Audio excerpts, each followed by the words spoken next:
post-audit, where we are saying, let's audit, let's do the math again, let's articulate issues so that next time we will be able to fix the problem where it is without, and I said honestly from the onset, without prejudice, so that we are not saying we are casting aspersions on the government as is, but we want to audit this process for purpose of improvement. We can't just shut the door and say, you go away, you come back in 5 years. That makes a lot of... Dear viewers, welcome back to the analysis of YOLENO TV. I'm glad you're well from wherever you're watching this channel. Now, I've noticed that you are hitting 17,643 subscribers at the time I was doing this video. We are still less than 20,000 subscribers. Please help me hit that mark. But for those who have supported us, I'm so grateful, and I'm so grateful for the support. If you wish to support us, as usual, just click the subscribe button and then click the like button. So I promised you, a couple of weeks ago, that I will address this issue of server extensively. And in this channel, we are not going to leave any stone unturned until that time when this government will give in to the issue of server. So I promise you that anytime I hear anything relevant to our discussion of open server, I will always avail it to you as time goes by. So earlier today, I managed to go through an interview. In that interview, there was George Njoroge. Of course, George Njoroge, by now we all know in this channel that he was the ICT advisor to the Azimio One Kenya Alliance. So somewhere there, I was meant to understand that the first server that is normally used is the one that conducts registration. So the one that has those registration data sets, one that has your details, all your demographic details, your fingerprint and the like. And then he talked about a second server which holds the KIMS kit identities. There are so many KIMS kits, I think around more than 46,000. So because we have 46,000 polling stations, so in a nutshell, we are supposed to have more than that number. So that is server number 2. Then there is another server, the KIMS kit scan server, the one that scans the Form 34S, which are normally sent to the result server. So there is a KIMS kit server that performs scanning. So that is server number 3. Then I came to realize there's another server, the 4th server, which is they call it MDM server. According to according to their description, this MDM server is the one that manages all the KIMS kits. Mind you, we have a network of KIMS kits in this IBC system. So there is this MDM server that manages this KIMS kit. Then we have a 5th server, according to John Walubengo and John Njoroge, that the 5th server is a result transmission server. There are several servers actually. As Eric was saying, it's a process. Before you vote, maybe a year before election, you are onboarded as a voter. So your fingerprints, all that went to a server. All that went to a registration server, which is quite separate from a results server, Transmission server, which will kick in on election night. Yeah. So there are multiple servers. I think probably 7 of them. But the key ones... Forget the key. all 7. Walk us through the servers that we know. When you said registration. Okay, next. So the first server, the key one actually that IBC in the interim 5 years has to maintain is our registration data sets, the voter data. Fine. Yeah, so that's one server. Then the election day, before you vote, you put your fingerprints in some gadget called KIMS kit that identifies you. Basically cross-checks your fingerprint with what you registered with 6 months ago, and it says, wow, this is Walu, give him a ballot. Then he votes. And after I vote, when the polling station closes, people, count the votes manually, the ballots, and then the same, KIMS kit scans the famous Form 34A, and sends it to another server. Okay. Yeah. That's 3, 4 to go. Yeah. There's also, you'll have a server which is called an MDM server, a mobile device management server, which will manage. Then we have a 6th server, according to John Olubengo and George Joroge. They call it a backup server. Then we have another server, the 7th one, a log server. So in this log server, they say that log server is the one that handles all those transactional information about whatever is happening on the main server. I mean, if I log in, it will capture. If I do A on the form, it will capture. If I delete a form, it will capture. It will tell you who captured when and what time. That is the log server. So the 8th server, they call it the blade server. I didn't get the clear definition or the clear reason why this blade server is there. But then there is the storage server. I think the storage server is the one that is at the IBC, the storage server, the one that holds the final reports, the storage server. And then we have a very, very crucial server. In fact, this is the server that Azimio and Raila Amolo Odinga are saying lazima ifunguliwe. And it is the application server. So according to the experts in that interview, that is John Olubengo and George Joroge, the application server is the one that holds the program. And it's the server that Smartmatic talked about intellectual property rights, that you cannot be allowed access to it. The application server. So we have close to 10 servers here, which are very, very important. All these servers are operating, in a manner. They're not operating. I don't know whether to say that they are autonomous in terms of operation, but they are interdependent amongst each other. Because the first server, which I said, the registration server, the one that holds the registration dataset, that is very important to hold your details.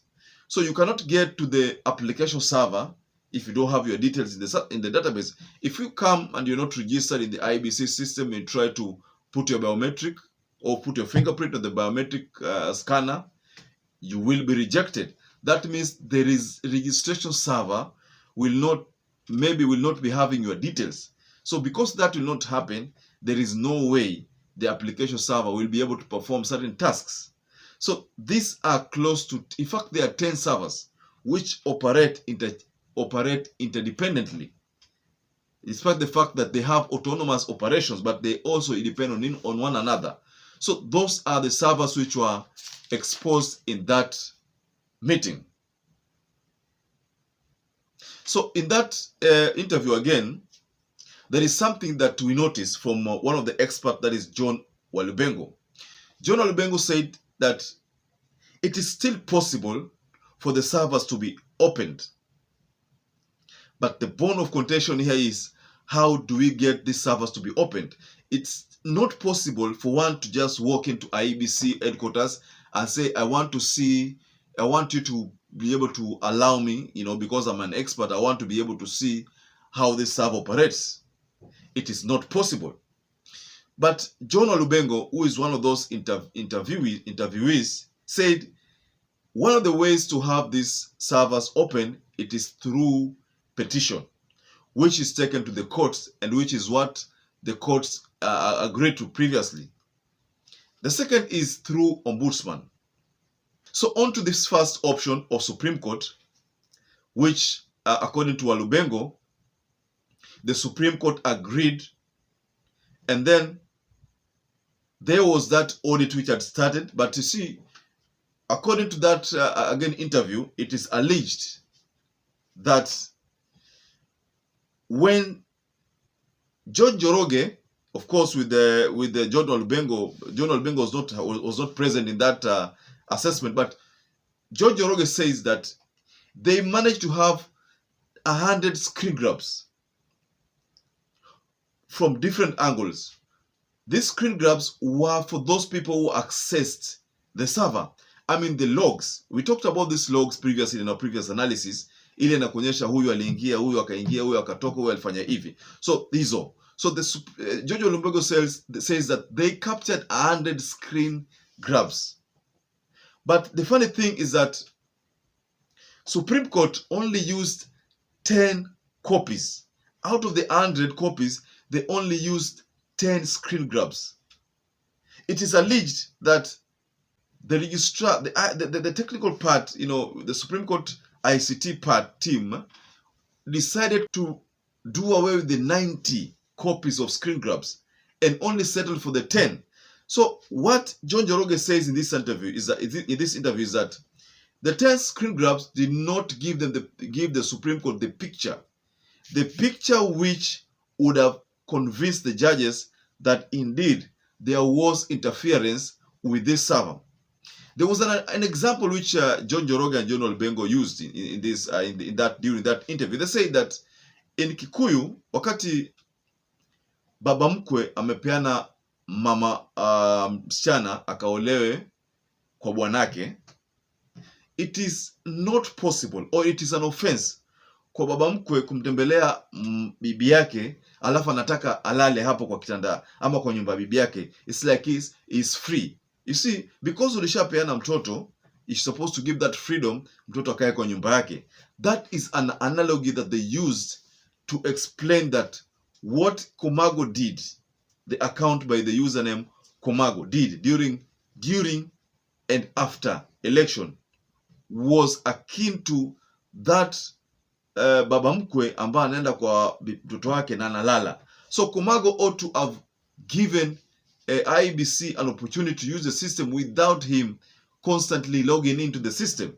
Why was he logging in despite the fact that this system now belonged to Kenya? Because Kenya procured it, it belonged to us. It was the duty of Kenyans to manage it through their own ICT.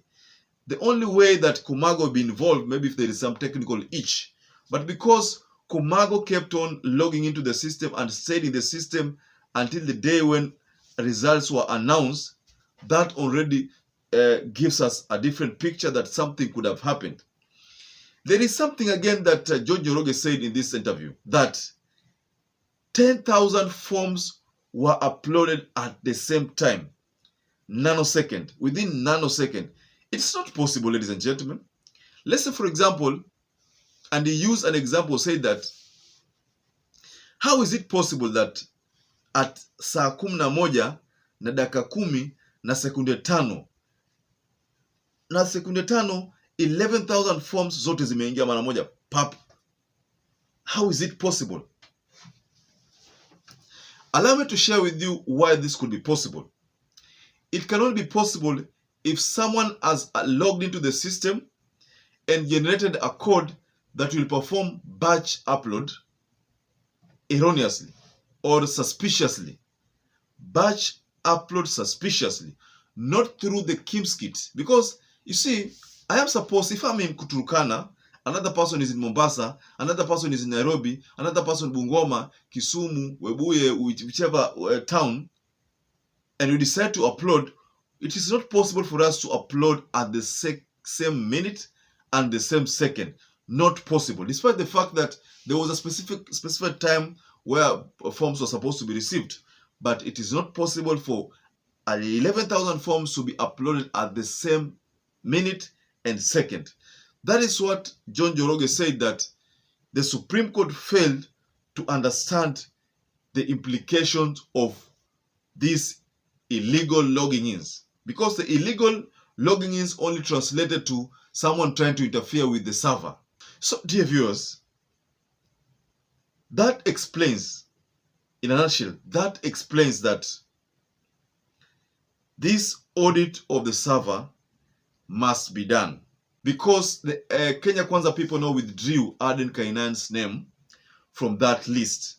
So that means this bipartisan talks can now go on.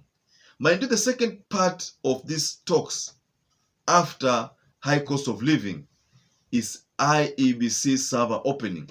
I am foreseeing a scenario where by now they will again play that game that they started playing, these Kenya Kwanza people, and then Raila Odinga will call for another fresh round of maandamano. And this will mean the servers will now be open. They will open the servers, despite the fact that they have tampered with or not tampered with, but they will open the servers, and the ICT experts will now rely on the logs in that server. The logs are the only saviors in this scenario, by the way, ladies and gentlemen, because it will tell you who uploaded, what time, and who changed, and why that person changed. So that log, the log server, that is a very, very important part of it. For the application server, it will show us how the system operates, behind the scene. But for the log server, it will tell you who accessed, what time, and everything. And, that is the only way out, ladies and gentlemen, on this issue of CAMARGO server access and server interference. So, ladies and gentlemen, kindly tell us below the comment section what you think about this issue. And once again, I'd like to urge you to stay safe and stay blessed until we catch up again in our next analysis.